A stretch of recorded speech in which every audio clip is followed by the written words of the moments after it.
여러분 안녕하십니까? 광주 MBC 뉴스투데이입니다. 먼저 오늘의 주요 뉴스입니다. 광주형 일자리 협상이 무산 위기에 처한 가운데 광주시는 이르면 다음 주 현대차와 협상을 재개합니다. 광주시가 현대차와 노동계 사이에 이견을 좁히는 데 실패하자 협상 전략에 문제가 있었던 게 아니냐는 비판이 일고 있습니다. 전국적인 비리 유치원 파문 이후 광주시 교육청이 대대적인 감사에 나서면서 유치원 원장들과의 갈등이 고조되고 있습니다. 모르는 사람과 만남을 주선하는 채팅 어플이 범주에 악용되고 있지만 경찰과 관계당국은 제대로 막지 못하고 있습니다. 타결 직전까지 갔던 광주형 일자리가 무산 위기에 처하자 협상 주체들이 고민에 빠졌습니다. 사회적 대타협을 전제로 한 새로운 일자리 모델로 주목을 받았던 광주형 일자리가 앞으로 어떻게 되는 건지 김인정 기자가 취재했습니다. 잠정 합의안까지 도출했던 광주형 일자리는 현대차와 노동계가 좁힐 수 없는 입장차를 확인한 뒤 하루 만에 분위기가 냉각됐습니다. 35만 대를 생산할 때까지 임금 단체 협상을 유예한다는 내용으로 해석되는 조항 하나가 문제가 됐습니다. 이 조항을 없애거나 수정하자는 노사민정협의회의 의결안은 현대차가 거부했습니다. 극명한 입장차를 확인한 뒤에도 광주시와 현대차는 각각 대화를 이어나갈 수 있다는 여지는 남겨뒀습니다. 광주시는 협상을 계속해 나갈 계획입니다. 이르면 다음 주부터 협상을 재개한다지만 절충안이 없다면 대화가 쉽지 않을 전망입니다. 실무 접촉 계속해 나갈 거고 그러면서 쉬지 않겠습니다. 최대한 빨리 이걸 마지막 그 부분이 정리돼서 정식 조인식이 이루어지기를 기대를 합니다. 상황이 이렇게 되자 청와대와 여당의 온도도 달라졌습니다. 조인식의 대통령 참석까지 검토하며 상당한 기대를 보여온 청와대는 협상 주체들의 노력을 지켜보겠다며 한 발짝 물러섰고 전폭 지원한다던 여당에서도 사실상 무산이라는 말까지 나왔습니다. 광주형 일자리가 좌초됐습니다. 저희들은 물론 광주에도 계속 저희가 기대를 걸고 또 설득을 해보겠습니다만은 먼저 다른 대안을 분명하게 찾아나가도록 그렇게 하겠습니다. 노사 간 극명한 입장차에 실망한 듯한 당청의 기류. 여기에 내년 예산안 처리 전까지라는 마지노선마저 사라지면서 광주형 일자리 협상이 장기화할 거란 예측도 나오고 있습니다. MBC 뉴스 김인정입니다. 네, 광주형 일자리 투자 협약이 최종 타결을 목전에 두고 또다시 벽에 부딪히면서 후폭풍이 일고 있습니다. 협상 과정의 문제점도 거론되고 있습니다. 정영욱 기자입니다.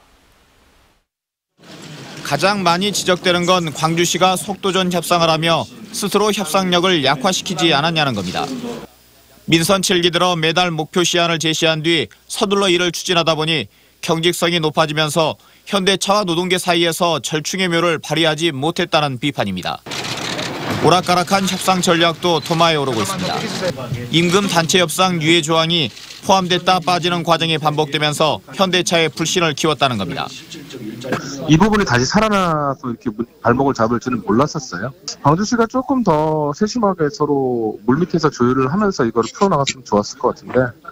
광주형 일자리가 일자리 창출과 맞물리면서 성과 중심주의로 흐른 게 아니냐는 지적도 있습니다. 의혹은 충분히 좀 공감하는데 근당에서 이 문제가 성과 위주로 가는 문제잖아. 진짜 좀 많은 노력들이 필요하고 서로 간의 대화가 필요하고 공감이 좀 필요하고.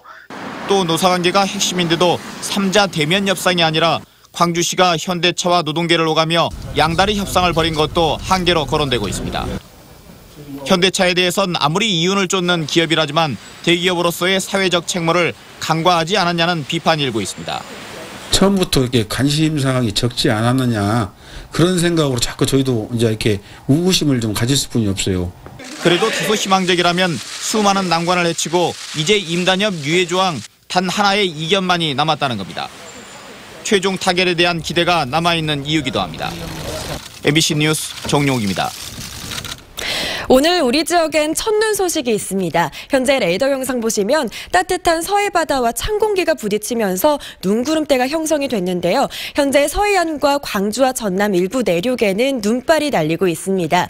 이 눈은 내일까지 이어지겠는데요. 전남 서해안에는 최고 7cm의 눈이 내려 쌓이겠고 광주와 그 밖의 전남 지역에는 최고 5cm의 적설이 예상됩니다. 눈이 내리는 가운데 기온은 큰 폭으로 떨어지겠습니다. 오늘 광주의 최저 기온 0.1도로 시작한 가운데 한낮에도 1도 안팎에 머물면서 매우 쌀쌀하겠는데요. 앞으로 기온은 점점 더 떨어져서 주말 동안 광주의 최저 기온 영하권에 머물겠고요. 월요일에 광주의 아침 기온은 영하 5도까지 떨어지겠습니다. 기온이 큰 폭으로 떨어지는 데다 찬바람까지 가세하겠습니다. 현재 영광과 한평, 여수 등 전남 11개 시군에는 강풍특보도 발효 중인 가운데 찬바람이 불면서 체감온도는 더 낮겠습니다.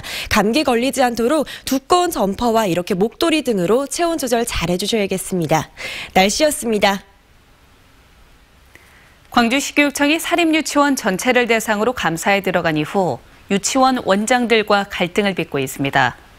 원장들은 감사가 도를 넘는 수준이라고 반발하고 있고 교육청은 비리를 확인하기 위해서 어쩔 수 없다는 입장입니다. 보도에 남궁욱 기자입니다. 광주시 교육청 건물 곳곳에 앉아있는 이들은 광주 지역 사립유치원 원장들입니다. 교육청에서 진행하는 유치원 감사가 지나치다며 항의 방문에 나선 겁니다. 광주 사립유치원 원장 100여 명은 광주시 교육청을 방문해 장희국 교육감과의 면담을 요청했습니다. 일부 원장들은 폐원에 필요한 서류를 교육청으로부터 받아가기도 했습니다. 원장들은 감사를 할 수는 있지만 감사 반원들이 학부모에게 전화를 걸어 비용 등을 일일이 확인하는 등 그 강도가 지나치단 겁니다. 너무 심한 감사 때문에 자질감이 와서 정말 포기하고 싶어 하는 게 모든 원들의 심정이에요. 그래서 이에 대해 광주시 교육청은 사립유치원 비리에 대한 국민적 공분이 큰 상황에서 유치원들이 제출한 자료를 검토하는 것만으로는 비리 여부를 확인할 수 없다고 말합니다.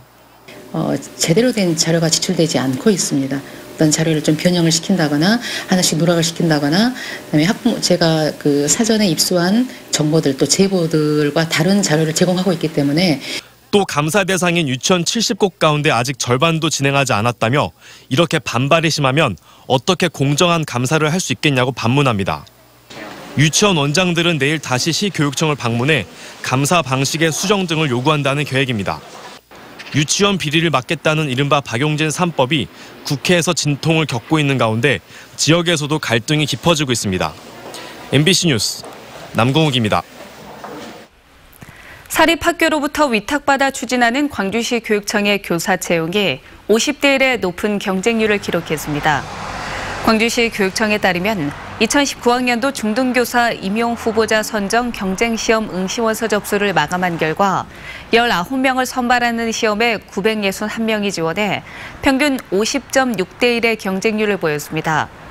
사립학교 교사 위탁 채용이 처음 시행된 지난해에는 15명 모집에 701명이 지원해서 경쟁률이 46.7대 1이었습니다. 지난 10월 이후 볼을 완전 개방한 영산강에 축구장 23배 크기의 모래톱과 333배 크기의 수변 공간이 형성됐습니다. 환경부는 지난 10월 31일부터 지난달 14일까지 영산강 승촌보와 죽손보를 완전 개방해 관측한 결과 2.378제곱킬로미터의 수변 공간이 만들어졌다며 이는 볼을 개방한 4대강 가운데 가장 넓은 면적이라고 밝혔습니다. 또 보 개방 이후 영산강 유속이 최대 4.7배 증가하고 물세류 개체수가 2배 가까이 늘었다고 덧붙였습니다.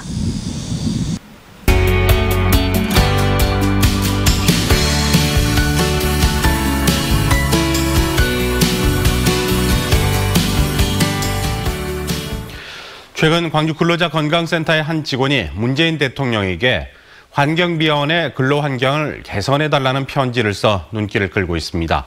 고 황기선 환경비원이 산업재해를 인정받을 수 있도록 앞장서 돕기도 했는데요. 문길주 광주 근로자 건강센터 사무국장이 바로 그 주인공입니다. 이미지 뉴스 리포터가 만나봤습니다. 안녕하세요. 반갑습니다. 한 3주 전쯤에 대통령께 편지를 쓰신 걸로 알고 있는데요. 그 내용이 어떤 내용이었습니까? 환경미화원 관련해서 문재인 대통령한테 편지를 썼습니다. 환경미화원들이 매우 열악한 환경에 노출돼 있고 최근에 폐암으로 그리고 작년에 사고로 해서 2명의 노동자가 사망하셨고 최근에는 폐암으로 1명이 사망을 하셨는데 더 이상 환경미화원들이 안전하고 건강하게 일할 수 있도록 문재인 대통령한테 그런 것을 좀 대책을 마련해 주시고 대안도 마련해 주시라고 문재인 대통령한테 편지를 썼습니다. 그러면 이런 편지를 쓰게 되신 계기가 좀 궁금한데요. 환경미화원이 저희가 폐암에 걸렸던 고 한기선 노동자와 서필은 씨가 찾아왔는데 한기선 노동자가 산재 승인을 받고 나서 하루 만에 사망을 하셨습니다. 너무나 좀 안타깝고 또 이분이 폐암으로 비록 발생이 됐지만 좀 더 적극적인 치료를 받았으면 좀 더 살아계실 수도 있었는데 그런 과정을 보면서 환경미화원에 대한 건강관리 그 다음에 그런 문재인 대통령한테 편지를 보내야겠다는 그런 마음의 결심을 하게 됐습니다. 사무국장님께서는 여러 근로자들을 만나시잖아요. 근데 그 중에서도 특히 환경미화원들을 좀 도와야겠다고 생각하신 직접적인 계기가 좀 있으신가요? 여러 과정이 있었는데 오래전부터 환경미화원들이 이제 그런 일하는 모습이나 이런 것들을 봤고 이분들이 하시는 말들이 매우 열악하고 힘든데 뭐 대책은 발표를 매일 하고 그러는데 대안은 나오지 않고 있다. 그리고 무슨 지자체 선거나 선거 때는 뭐 국회의원 후보들이나 뭐 대통령 후보들이 환경미화원 옷을 입고 오는데 실제로 그분들이 국회의원이나 그런 뭐 지자체 선거에서 되시면 그때만 딱 이야기를 하시지 끝나면 실제로 환경미화원에 대한 뭐 대안이나 좀 더 일을 좀 작업 환경 개선은 되지 않고 있는 이런 이야기를 그 친구나 후배들이 많이 해줘서 이게 좀 더 발전적으로 좀 됐으면 좋겠다는 생각을 갖고 있었습니다. 고 한기선 씨를 포함해서 두 분이 산업재해 신청 인정을 받을 수 있도록 돕기도 하셨잖아요. 그러면 구체적으로 환경미화원들이 어떤 환경에 좀 처해 있는지 자세히 소개를 해주세요. 한국에서는 아직 디젤 그 청소 차량이 굉장히 많습니다. 그리고 거기를 따라다니면서 환경미화원들이 일을 하다 보니까 쓰레기 수거나 이런 걸 하다 보니까 굉장히 많은 매연에 많이 노출되고 있고 최근에 기후환경이 문제가 되고 있는데 환경미화원들은 대부분 옥외에서 일을 하는 노동자들이 대부분을 차지합니다. 그러면 미세먼지가 발효되고 뭐 황사가 일어나고 있는데 그 모든 것은 환경미화원들이 그런 미세먼지나 분진을 마시면서 일을 하는 이런 부분들이 수없이 반복되고 있어서 이런 환경미화원들에 대한 좀 더 건강관리나 작업환경이 그다음에 안전사고가 많이 발생되고 있기 때문에 이런 부분들이 좀 더 개선이 됐으면 좋겠다는 생각을 하게 됐습니다. 그러면 사무국장님께서는 이 편지를 통해서 좀 어떤 점이 바뀌었으면 좋겠다고 생각하십니까?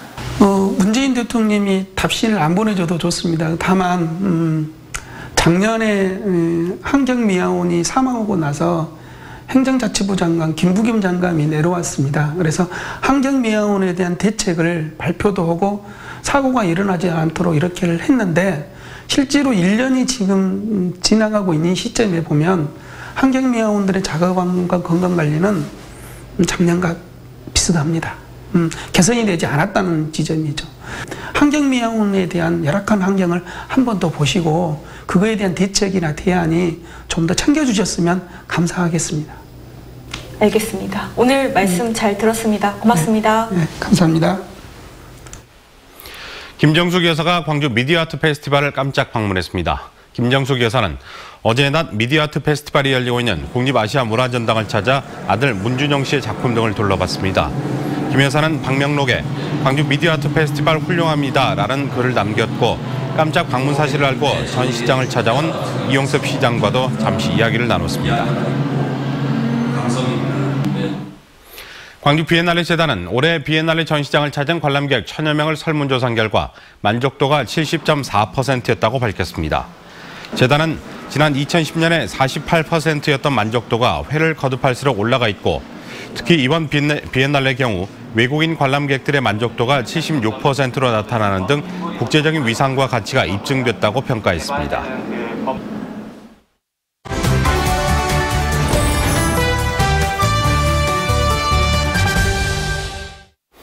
한 해를 마무리할 때쯤이면 노을이 아름다운 명소를 찾아다니는 분들 많이 계실 것 같습니다. 네, 오늘은 해넘이가 특히 아름다운 전북 고창 90호 해변으로 떠나보도록 하겠습니다. 정수정 작가 나와 있습니다. 안녕하십니까? 네, 안녕하세요. 네, 고창 90호 해변이 낙조로 굉장히 유명한데요. 저는 네. 실제로 보지 못했거든요. 네. 상당히 아름다운가 보죠? 그렇습니다. 이 송림이 우거진 곳에 이 해안을 따라서 아주 늘어지게 기지개를 켜는 듯 아주 펑퍼짐하게 늘어져 있는 90호 해변인데요. 네. 그 완벽한 바다가 있는 곳 전라북도 고창군 상하면 자룡리에 있습니다. 이 길이가 약 1.7km의 넓은 백사장에 가슴 벅찬 이 수평선 그리고 또 은은한 파스텔 톤의 고운 모래밭이 있고요. 여기에 눈앞에 외로이 떠 있는 가막도가 은어대처럼 이렇게 반짝이는 물빛이 정말 멋진데요. 이 90호는 전북에서 해 지는 시간이 가장 길다고 합니다. 네. 그래서 섬 사이로 해가 지는 모습을 오랫동안 즐길 수가 있는데요.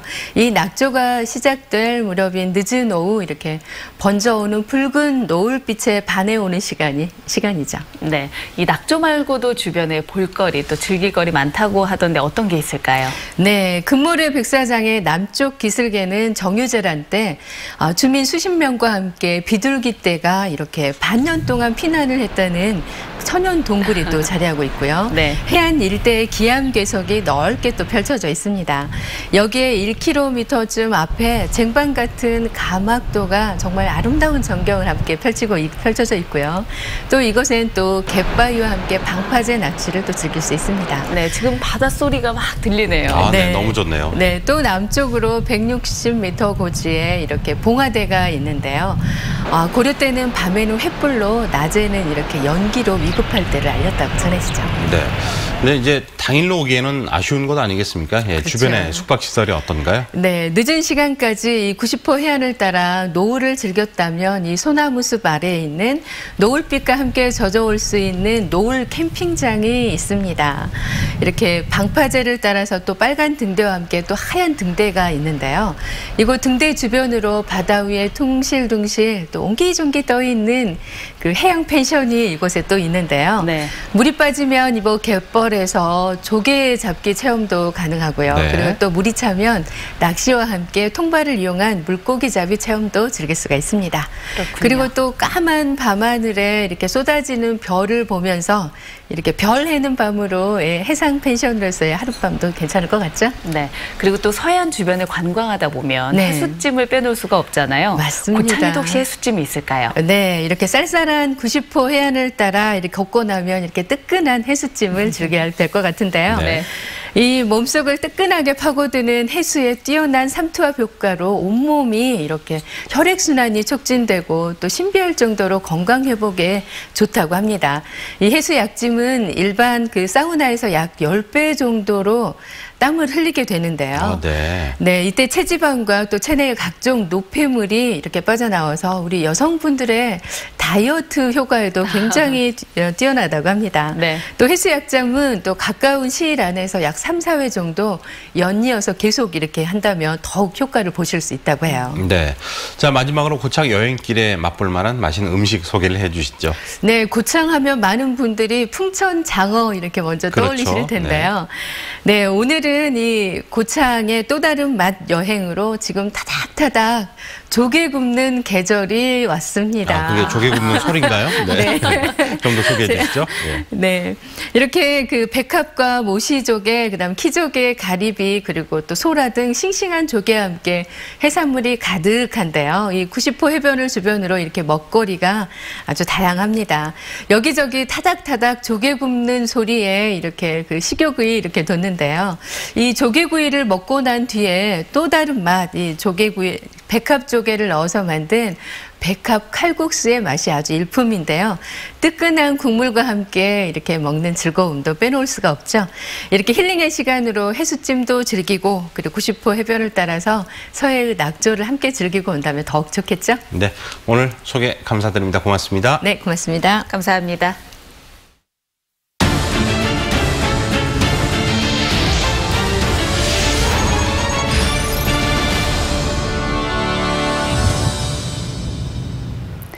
무슨 톡이라는 이름으로 알려져 있는 랜덤 채팅 어플은 서로 모르는 사람들을 이어주는 서비스이지만 각종 범죄로 연결되는 등 부작용이 너무 심각합니다. 정부와 관계기관도 이런 사실을 알면서도 단속은 못하고 있습니다. 왜 그런지 우종훈 기자가 취재했습니다. 취재기자가 모 채팅 어플에 가입해 대화를 시도해봤습니다. 지금 만나자는 식의 글들이 나열돼 있습니다. 4km 떨어진 곳에 있다는 24살 여성에게 대화를 걸었더니 성매매를 암시하는 답글이 돌아옵니다. 성매매 특별법으로 단속이 강화되자 랜덤 채팅 어플과 같은 곳으로 파고든 겁니다. 경찰은 성매매와 각종 범죄가 의심되는 글들이 많지만 수사를 하기는 쉽지 않다고 토로합니다. 대화방을 나가게 될 경우 이런 대화 내용 등 이런 증거들이 모두 삭제되어서 증거 확보에도 많은 어려움이 따르고 있습니다. 이런 은밀한 채팅은 각종 성범죄뿐만 아니라 마약 거래와 같은 강력범죄 수단으로 악용되고 있습니다. 지난 3일 광주의 한 모텔에서 일어난 살인범죄 역시 시작은 채팅 어플이었습니다. 방송통신심의위원회에 따르면 랜덤 채팅 어플과 관련한 시정 요구는 2016년부터 기하급수적으로 늘었습니다. 하지만 방송통신심의위원회에는 해당 어플을 운영하고 있는 운영사들을 제재할 마땅한 수단이 없습니다.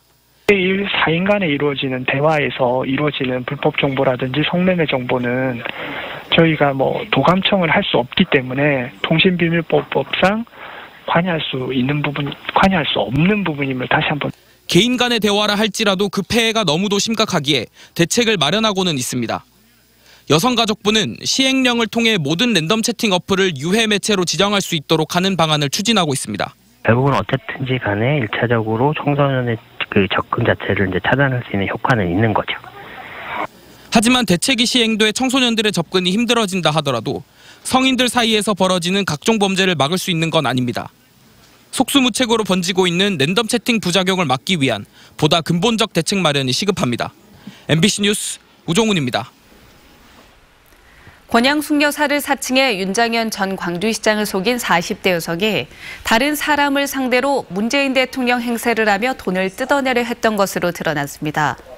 윤 전 시장에게 4억 5천만 원을 뜯어낸 혐의로 구속된 49살 김모 여인은 지역 모 사학법인 대표 등 지역 유력 인사들에게 문재인 대통령을 사칭한 문자 메시지를 보내 5억 원을 요구했던 것으로 알려졌습니다. 하지만 이를 의심한 이들이 응하지 않아서 범행을 실패했고 결국 경찰이 수사에 들어가면서 윤 전 시장을 상대로 한 범행이 드러난 것으로 전해졌습니다. 폭행당한 동료 조폭의 보복을 위해서 광주로 원정을 왔던 수도권 조직폭력배들이 추가로 붙잡혔습니다. 광주경찰청 조직폭력배 특별수사 전담팀은 특수폭행과 특수감금 등 혐의로 25살 이모 씨 등 5명을 붙잡아 조사하고 있습니다. 서울과 경기, 인천 등지에서 활동하는 세계 폭력조 직원인 이들은 지난달 24일 광주 각화동 한 모텔에서 광주 지역 조폭 1명을 감금하고 폭행한 혐의인데 이 가운데 12명은 현장에서 경찰에 붙잡혔고 이들 5명은 달아났다 나중에 붙잡혔습니다. 어젯밤 10시쯤 영광군 영광읍해안 도로에서 44살 정모 씨가 몰던 승용차가 도로공사 안내를 위해 세워둔 1톤 트럭과 추돌하면서 운전자 정 씨가 숨졌습니다. 경찰은 정 씨가 1차선에서 달리다 도로 공사 안내를 위해 세워둔 트럭을 미처 발견하지 못해 사고가 난 것으로 보고 정확한 경위를 조사하고 있습니다. 오늘 새벽 2시쯤 나주시 세제면의 한 오리 농장에서 불이 나 오리 300마리가 폐사해 소방서 추산 3천만 원가량의 재산 피해가 났습니다. 경찰과 소방당국은 오리 농장 안에 있던 기계실에서 불이 시작된 것으로 보고 정확한 화재 원인을 조사하고 있습니다.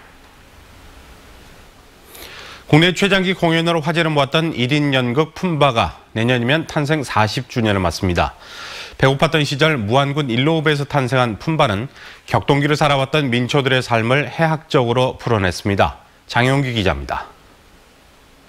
좋았어! 한라에서 백두까지 독일의 쌍무지가 뜬 그나양에 우리 함께 가세! 관객과 함께하는 품바들의 걸쭉한 입담은 40년 전이나 똑같았습니다. 공연의 주제는 1979 품바의 귀향. 당시 일로읍의 한 조그만 공회당에서 첫 탄생을 기념하기 위해서입니다. 구대 품바 최성웅 씨와 고 김신아 선생의 딸 김추량의 특별 출연으로 분위기는 한껏 고조됐습니다. 아버지 고향 일로에 와가지고 이렇게 공연을 하니까 상당히 되게 뜻깊고 어릴 때 생각도 되게 많이 나고요. 아빠, 아버지 생각도 되게 많이 나고.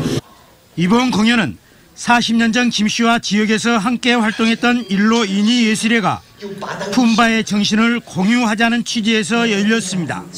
이 타령을 통해서 또 품바를 작품을 통해서 앞으로 시민사회에 중요한 그 문화를 하나 정착시키고자 하는 게 목적입니다. 지난 60, 70년대 각설이 대장 천자근을 이어받은 품바는 1979년 친애하는 각설이 동지 여러분으로 첫 무대를 시작했습니다. 1996년에는 국내 1인 품바 연극으로 최장기 공연과 최대 관객을 동원해 한국 기네스북에 오르기도 했습니다. 40년 만에 본 고장을 다시 찾은 품바가 어떤 모습으로 뿌리를 내릴 것인지 관심이 모아지고 있습니다. MBC 뉴스 장영기입니다. 집행부와 일부 회원 사이에 내홍으로 분열이 심화되고 있는 5.18 구속 부상자회에서 혁신위원회가 꾸려졌습니다.